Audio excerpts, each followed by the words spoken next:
This is a Rogue Media Network production.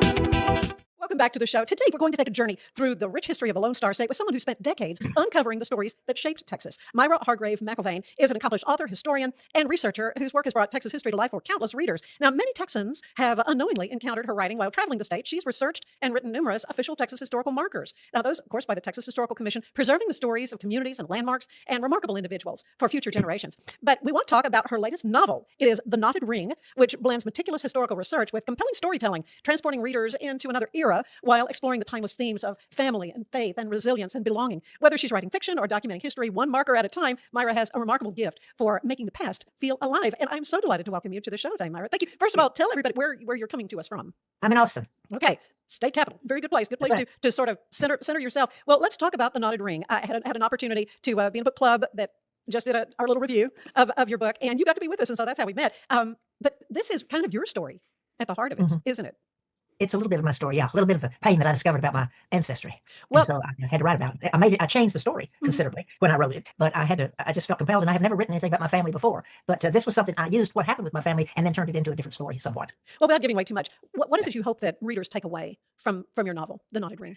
Well, of course, I like the history. I always wanted to have the history, but I want them to have an understanding, a better appreciation of what women especially went through during the period of Texas early development, and also what it was like to live with slavery, because slavery was a major thing in the lives of those people. And it wasn't just an easy thing for families that got involved in relationships with their slaves. And that happened quite often. And I felt like I needed to write about that, and write about it from the point of view of a woman who carried a black child in a time when it was not appropriate at all for that to happen. And I wanted to write it from her point of view.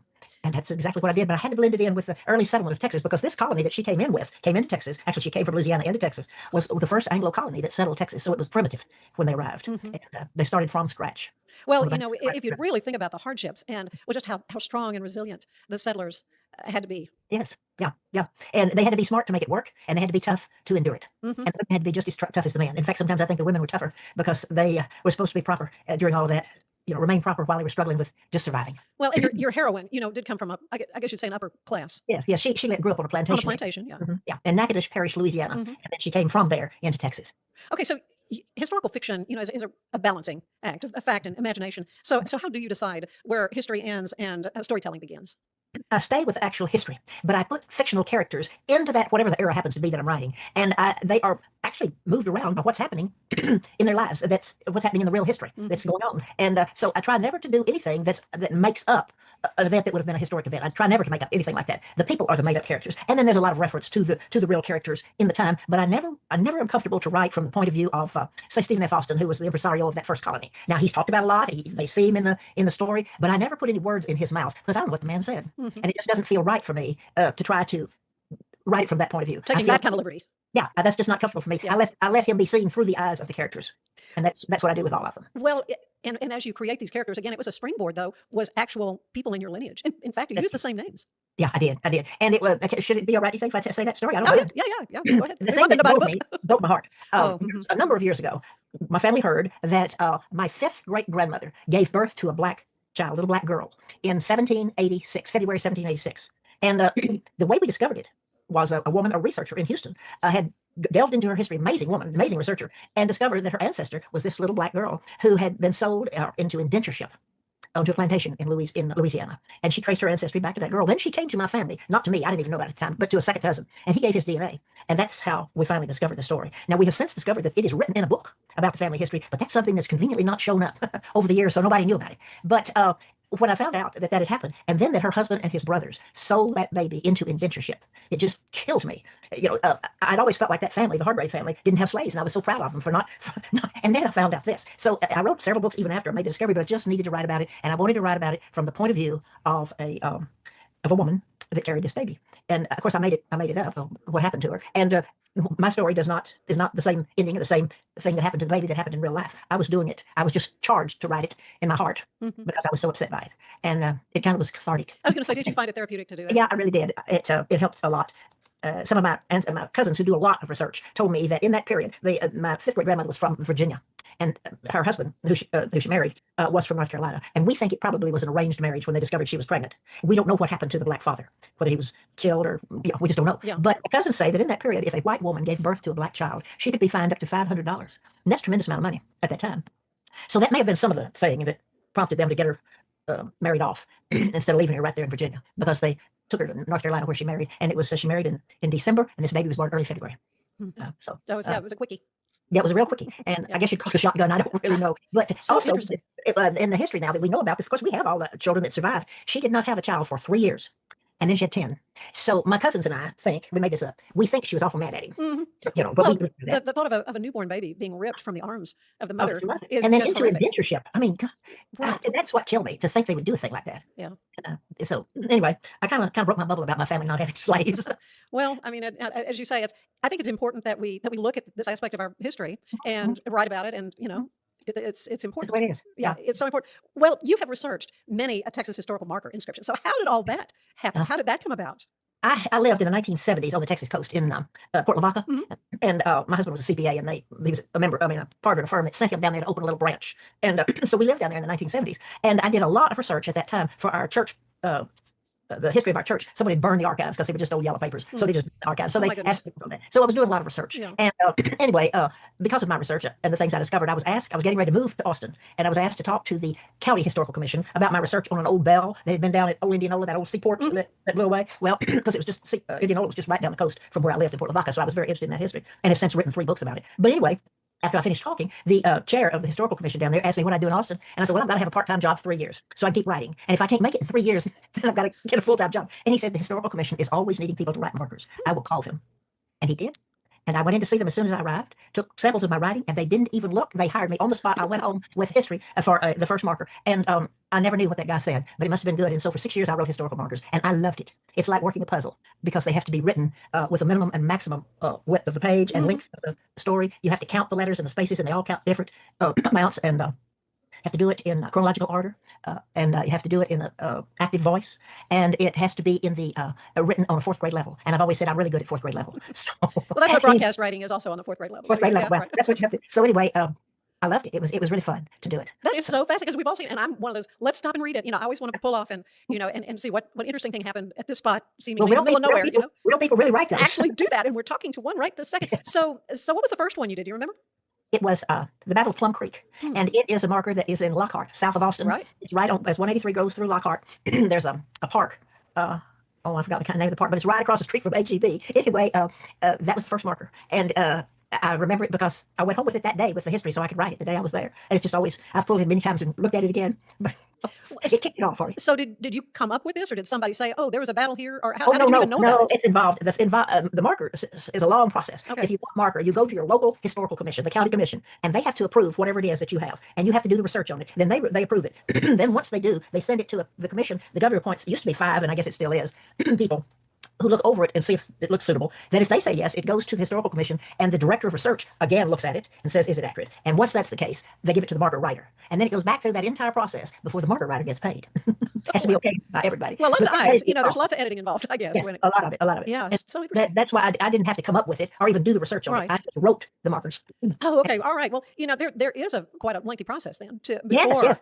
And then a lot of people in the counties will hire a researcher for them and even hire a writer for them. It just depends on their capabilities in the various counties. But you have to go through, it's not just deciding you want one and getting it. Interesting. So much more I want to talk to Myra about when we come back. But we need to take a break, and want to tell you that today's show is brought to you by Allen Samuels Dodge Chrysler Jeep Ram, your friend in the car business. As I say, come by, let's be friends. We'll be back right after these messages.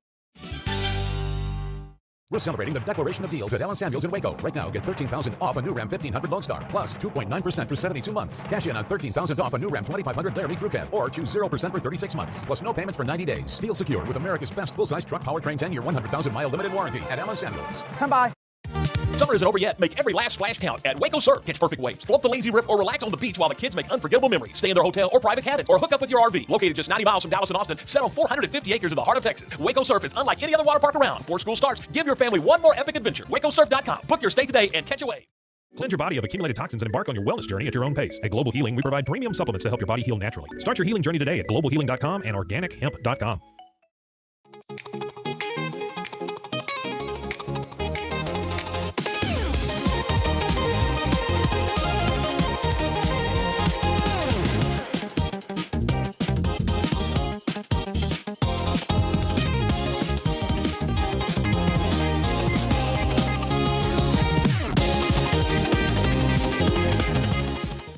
Designed to elevate the off-road experience, enabling adventurers to conquer any terrain. For 50 years, you've trusted us on your toughest recoveries, to your most breathtaking destinations, and in countless unforgettable memories.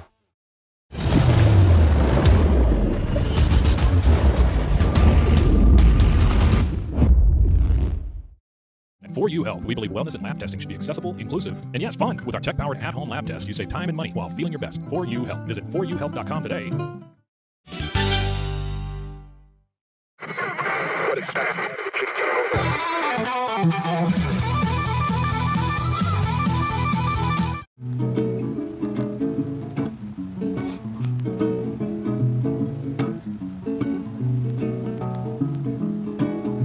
My best friend is a shade tree who never questions why. I rest beneath its branches, forget about the time. It knows I'm only waiting patiently to die. My best friend is a shade tree who never questions why. Do I choose to hide from everything our world has prioritized. Oh, the shade tree never questions why.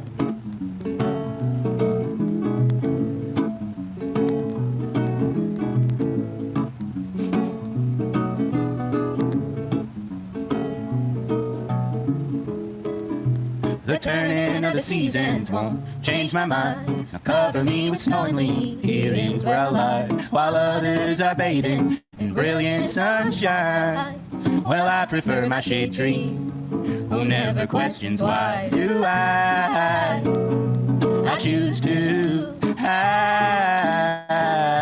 from everything our world has prioritized. No, the shade tree never questions why.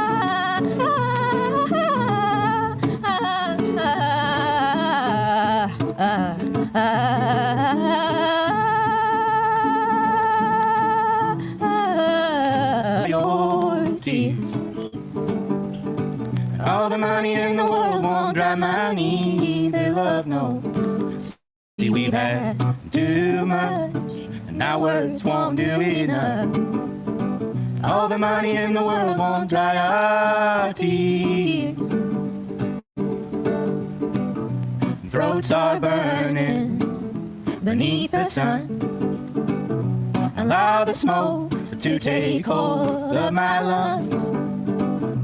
Let the death of this city be shared with me.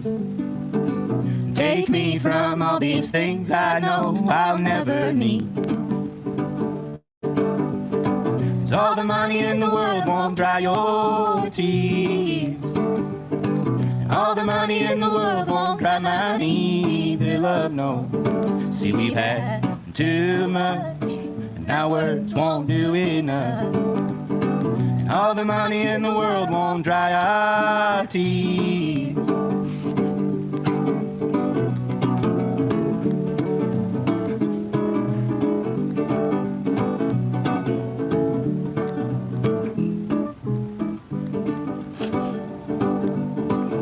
Silken handkerchief covered with sweat and sea. You find that nightly, it'll drain you of everything. Your mouth is dry and your muscles have run soft.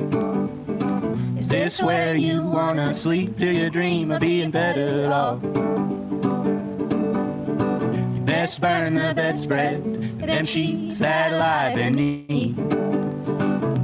Take your mattress, drag it out into the street. All the money in the world won't dry your tears. All the money in the world won't dry mine either, love, no. See, we've had too much, and our words won't do enough. All the money in the world won't dry our tears.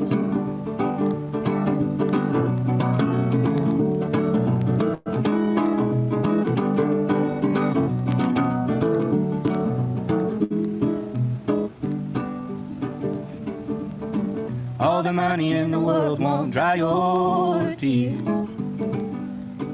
All the money in the world won't dry mine either, love, no. See, we've had too much, and our words won't do enough. Summer isn't over yet. Make every last splash count at Waco Surf. Catch perfect waves, float the lazy rip, or relax on the beach while the kids make unforgettable memories. Stay in their hotel or private cabin, or hook up with your RV. Located just 90 miles from Dallas and Austin, set on 450 acres in the heart of Texas. Waco Surf is unlike any other water park around. Before school starts, give your family one more epic adventure. WacoSurf.com. Book your stay today and catch a wave. It's the premier charity event of the year, the 2026 Central Texas Cattle Barons Ball, presented by Ascension Providence. A fun evening filled with great food and drink, dancing, a spectacular auction, and more. This year's theme is Nashville Nights, Neon Lights, and Bull Fights. Get your tickets now, donate, or be a sponsor. Help support the American Cancer Society to find a cure. The 2026 Central Texas Cattle Barons Ball, October 24th at MCC Highlander Ranch. For more information, go to centraltexascattlebaronsball.org. Earning an online certification is a quick and convenient way to gain industry-recognized credentials. Select your ACLS course. Print your ACLS certificate. You can print your certification wallet card. aclsnow.com. Our patented handles were launched in 2018. We continue to push the boundaries of strength training. Join us in making your training more natural and effective. Visit Angles90.com to learn more and revolutionize your workout. Cleanse your body of accumulated toxins and embark on your wellness journey at your own pace. At Global Healing, we provide premium supplements to help your body heal naturally. Start your healing journey today at globalhealing.com and organichemp.com. If I had somebody that was looking for a car, I would definitely recommend Allen Samuels. The trust that I have, the care that they take, they genuinely want to take care of you. They really ask for your feedback when you go to the support department to make sure they're taking care of you in every way possible. So I really appreciate that they listen to your feedback. Like Allen Samuels always said, Waco has a lot to offer, and so do we at Allen Samuels Dodge Chrysler Jeep Ram Fiat. Come by, let's be friends. Enjoy a quiet atmosphere with beautiful river views at the Brazos Landing, located in Waco along the Brazos River across from McLean Stadium. Enjoy homemade dishes like shrimp and grits, chicken piccata, braised short ribs, prime New York steaks, and more. Plus, enjoy a delicious dessert like creme brulee or key lime pie. Open for lunch and dinner Tuesday through Sunday. Brazos Landing in Waco, the only place where I-35 and the Brazos River meet.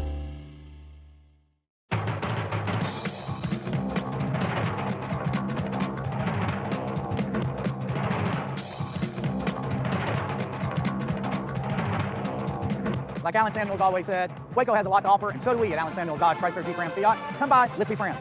Earning an online certification is a quick and convenient way to gain industry-recognized credentials. Select your ACLS course. Print your ACLS certificate. You can print your certification wallet card. aclsnow.com.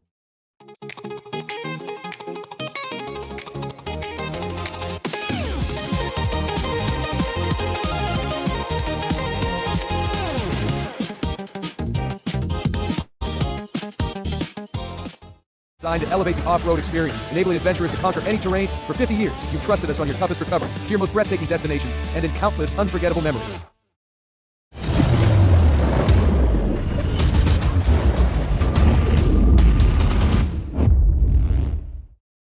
At 4U Health, we believe wellness and lab testing should be accessible, inclusive, and yes, fun. With our tech-powered at-home lab test, you save time and money while feeling your best. 4U Health. Visit 4uhealth.com today. For anyone that's in the car buying mode or looking for a car right now or a truck, I would definitely come by Allen Samuels, get to know the people here like I have, how well taken care of the dealership, and how well service and any kind of warranty issues and those sort of things. Because the way they take care of me, it's made me a Ram driver. I don't think they'd want to go anywhere else if they came here. Like Allen Samuels always said, Waco has a lot to offer, and so do we at Allen Samuels Dodge Chrysler Jeep Ram Fiat. Come by, let's be friends. Finance is evolving. Automation, data analytics, and AI are reshaping what finance teams do every single day. The best way to predict the future of finance is to be ready for it. If you want a head start, check out 365 Financial Analyst.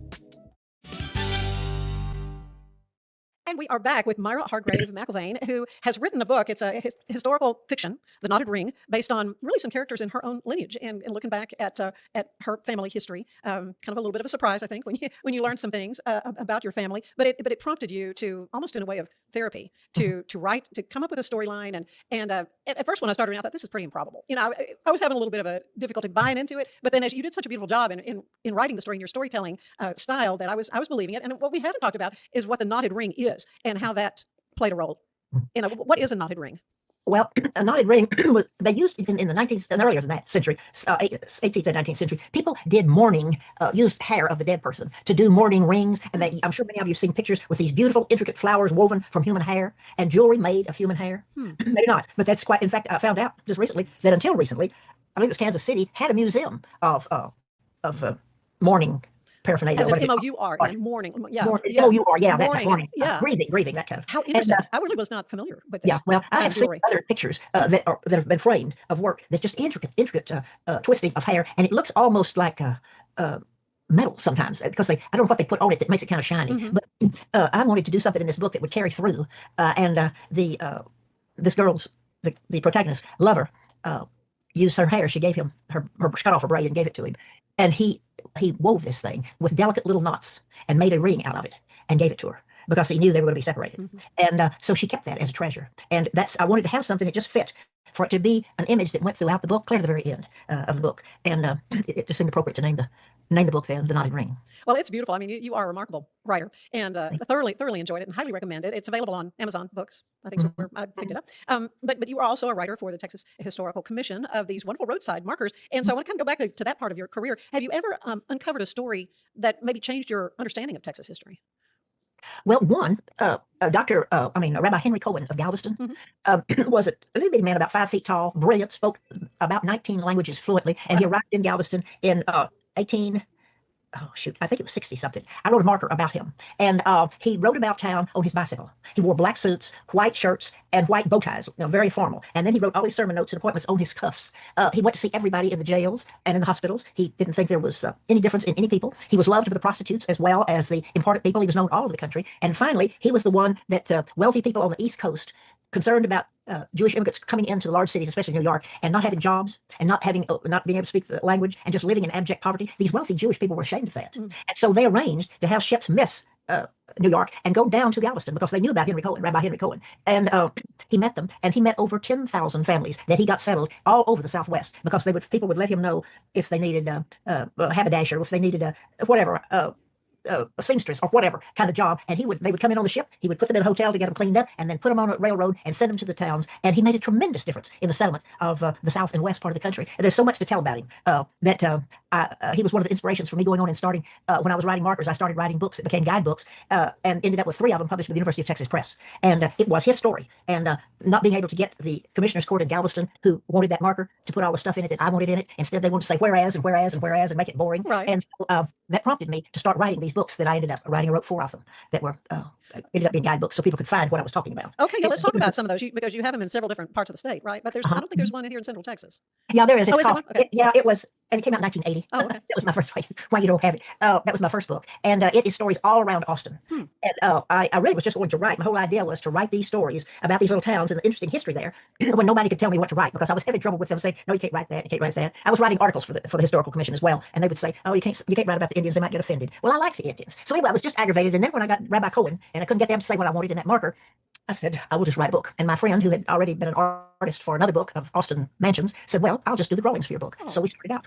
And when we got to Bastrop, the first little town we were going to include in the book, nobody knew where the Confederate Arms Factory was located. It's a little bitty building, very close to downtown, but they were just, they didn't know. And then they weren't exactly sure where the Camino Real crossed the river. And which is pretty important. To be able to find those things. Right. About it. So that dawned on me, it had to be a guidebook. And so that's what it ended up being. And it was titled, the publisher that took that was Aiken Press. It used to, he was a regional publisher. He's passed away now. But it was successful. And after it was successful, the University of Texas Press picked it up, and they did 3 of my books after that. So they're all still available? Well, they are, but with me giving directions, you can imagine the roads have changed. Oh, I'm sure. And so the history's still good, and they are on the on Amazon, and you can get them used at a decent price on Amazon. I have to look into that. Is there a historical marker or a site that holds special meaning to you? It might be like picking your favorite child. I don't know. Yeah, no, I can't really say any of them that are special. They're just some that happen at certain times, like Cohen. But and the first one that I did. But I really can't think of any that are. And I will say this: since I was freelance, I didn't work in the office. I worked at home. I was like a stepchild. They gave me all the cemetery markers. Anything that they didn't really want to write, there was one other person writing that worked at the commission, and they would kind of palm those off on me. So I didn't always have the most exciting markers to write about. Part of what I say is I write about personalities in the cemeteries as well as homes and events. And they can be fascinating. Oh, yeah, there's fascinating histories of people who are in the cemeteries. Yeah, as you say, the most fascinating Texas stories aren't always in the history books. Oh, no, that's right. I found out so much when I was writing those markers that I did not know, especially about the German immigration into Texas. Yeah, let's talk a little bit about that. That's my people, were the Germans that came in on my mother's side. Well, because I lived in Port Lavaca, it was right, just down the coast from Old Indianola, which was the site where that first huge wave of Germans who came in and went on in and established new brothels in Fredericksburg, they came in there at that port. I mean, it wasn't a port, it was just a bare shell beach. They started arriving in 1844, December of 1844, and most of them went inland. And finally, they stopped at a place that became known, they named New Braunfels. They didn't even know where they were going when they left. But anyway, there was a group that was so disgusted with the German noblemen who organized this settlement that they decided they weren't going any further. They stayed right there on that coast where there was just one man with a house, and that was it. And they stayed and started building a little port, a German port. And then it expanded on down. And by, I think it was 1845, they named the place Indianola. But before that, it was called Indian Point. And so anyway, it grew and grew. By the time of the Civil War, it rivaled Galveston as a port. It was amazing, the traffic that came through there. And once it started making money, of course, lots of people besides Germans came in to make money. But that was after the Mexican-American War. the United States realized, oh, there's tremendous wealth at Chihuahua, all down in Chihuahua, just south of the border a little ways. And so they built a road coming up from Chihuahua. It came into Texas, through San Antonio, and all the way to Indianola. And they brought that silver in from those mines down there and put them on ships and sent them from Indianola to the mint in New Orleans.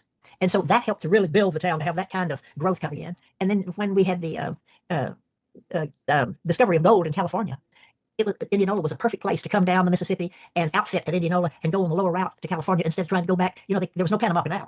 So they ended up having to go all the way down around South America or go up in the northern area where across the mountains where it was so treacherous and cold. Coming through Indianola was a better place. So all that helped to make that town really, really prosperous. And a lot of people don't know that because 2 storms hit it and wiped it out completely. Left it to ghost town. So was one of them the 1900 hurricane? No, the first one was 1875, which really crippled them. And then in 1886, they had another major storm that burned the downtown caught fire. Besides all of the wind damage, so people that had big homes that survived numbered the boards of their houses and moved them inland. And some of those mansions are still, you can see them in Port Lavaca, in Victoria, and in Cuero. Some beautiful homes that were down there. And when I was 8 years old, I visited my aunt in Cuero, and she lived in one of those old houses, and took me into the pantry and showed me the raw walls of that pantry still had Roman numerals burned into the wood, showing where the wood had been numbered for them to move it in. That's the first. I was 8 years old, but I never forgot it. First time I knew about Indianola. Well, no, that spark of interest in history certainly started right there. Mm-hmm. So there were, I guess, some surprising discoveries during your research that made you say, I had no idea.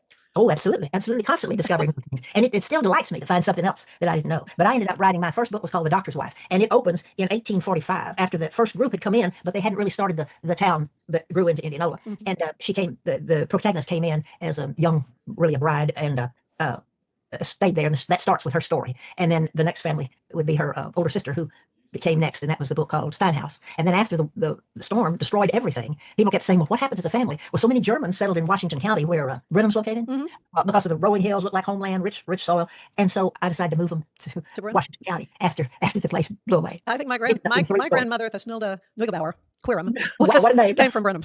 Is that right? Yeah. Oh, is that right? Oh, my goodness. Yeah, Well, and then they went to Riesel, so they were in the Riesel area. There she was a young bride, and they moved to Waco. Yeah. Oh, my goodness. Yeah. So you're connected with all those. Yeah, things. definitely. Well, I got the blue eyes and I'm the blonde not hair German. to prove it too. Yeah, I'm not German, but I was impressed with the Germans. Yeah. And their vigor and determination for education and their determination to make it. And that was my whole point of view with those people. Oh yeah, that is so interesting. I love. Are there some misconceptions about Texas history that people have?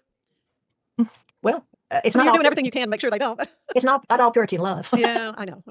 I don't think history is romantic. I think it's interesting and fascinating. But I don't see it as a romantic thing. My books, now the cover of my books kind of look like romance books because the publisher likes things that look kind of like. They are not romances. You see, that's a woman and she's looking off at that figure leaving. But the others even look more like romance than this one. That this publisher has done. But I think that sells books. I don't know. Oh, sure. But I don't see it the history that way. There was a lot of struggle and a lot of characters built in Texas, and some weren't good, but there were plenty of good ones too. So I like to write. Well, a resilient bunch of folk who came to, because we know what the climate's like here in Texas. That's right. And often my husband will say, this time of year, say, what did they eat? I mean, what could they still have had? Because, we have a little garden, and like, there's not much in that garden to eat. But, they were, and as you said, they were smart, and they knew about, medicine, maybe the home remedies. And you kind of get into that. You really bring all that alive in the Knotted Ring, just the cooking and how they did survive. I mean, and every day that woman is figuring, well, how am I going to feed everybody? Yeah. And then when they have a drought, then they don't have animals or anything. They just shoot whatever wild thing they can, and they pull all kinds of. They know about the green things they can pull. They grow wild, and I wouldn't know one thing from the next, but they did. And because you can die eating the wrong thing. Yes, you can kill yourself. Yeah. But they just knew things like that, and if they didn't, they could kill themselves. Yeah. That's. Well, I have one other book that I've written that's a collection of, it's nonfiction, and it's current. It's called Texas Tales, Stories That Shaped a Landscape and a People. And it's 113 stories about characters in Texas history, clear back to Cabeza de Vaca, who walked barefoot across the whole country. Took him 8 years to get from Florida down to Mexico City, walking barefoot, and clear up to fairly modern times of various characters. And that Rabbi Henry Cohen, he's one of them in that book. Good. But anyway, it's just a collection of stories. There's so many interesting characters in our history. Yeah. In our past, here in Waco, we kind of revere Jacob de Cordova, who was a surveyor. And one of your characters, was doing the surveying. And that's what Jacob did in plotting out the city of Waco. And he called Waco his beautiful daughter.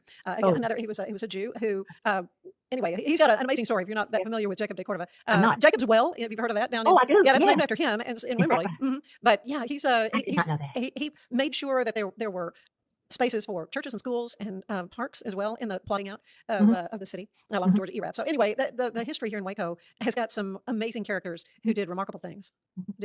And that's what you've done in preserving all this. And I cannot thank you enough, Myra, for spending some time with me here on the show, especially to talk about the knotted ring. But then you have some guidebooks that you can go and try to find. And your tales, I really want to look into that book that you have on these characters. You can get it on Amazon as well. All Yeah. right. So a lot of men like that too, like the Texas Tales, because I don't know why they like them, but they do. Yeah. Well, Myra Hargrave McIlvain, and thank you so much Thank you so for much. spending some time with me. Stay with us. There is more of the show ahead.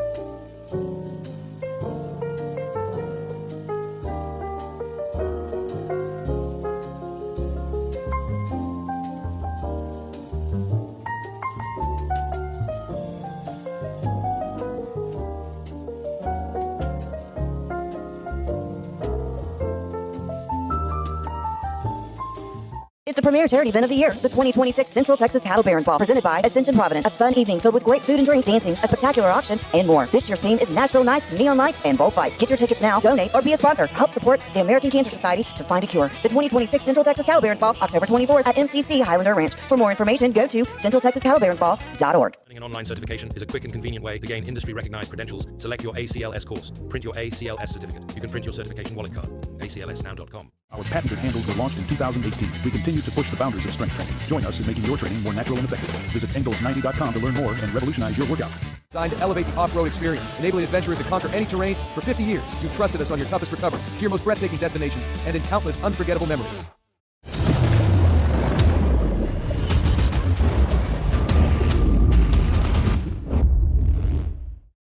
Finance is evolving. Automation, data analytics, and AI are reshaping what finance teams do every single day. The best way to predict the future of finance is to be ready for it. If you want a head start, check out 365 Financial Analyst.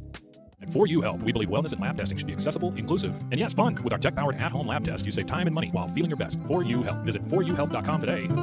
Enjoy a quiet atmosphere with beautiful river views at the Brazos Landing, located in Waco along the Brazos River across from McLean Stadium. Enjoy homemade dishes like shrimp and grits, chicken piccata, braised short ribs, prime New York steaks, and more. Plus, enjoy a delicious dessert like creme brulee or key lime pie. Open for lunch and dinner Tuesday through Sunday. Brazos Landing in Waco, the only place where I-35 and the Brazos River meet.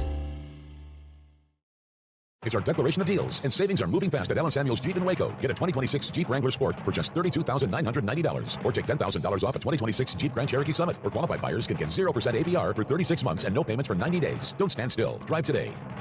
Allen Samuels. Come by, let's be friends. Apollo Neuro is a new kind of wearable that helps your body recover from stress, that helps you calm down and feel better. You sleep better, and you can get back to being yourself. Learn more at apolloneuro.com. I had a panic moment running my hands through my hair, and that's when I found Keeps. Keeps gave me the results that I was really looking for. I definitely felt a lot more confident once I saw my hair coming back. Keeps has given me the control of my hair back. Get your first month free at Keeps.com. It's not just a glove, it's a 44 Pro. Crafted with dedication, made for performance, and built to last. Get your custom glove today at 44pro.com and experience the 44 Pro difference. That's 44pro.com, 44 Pro.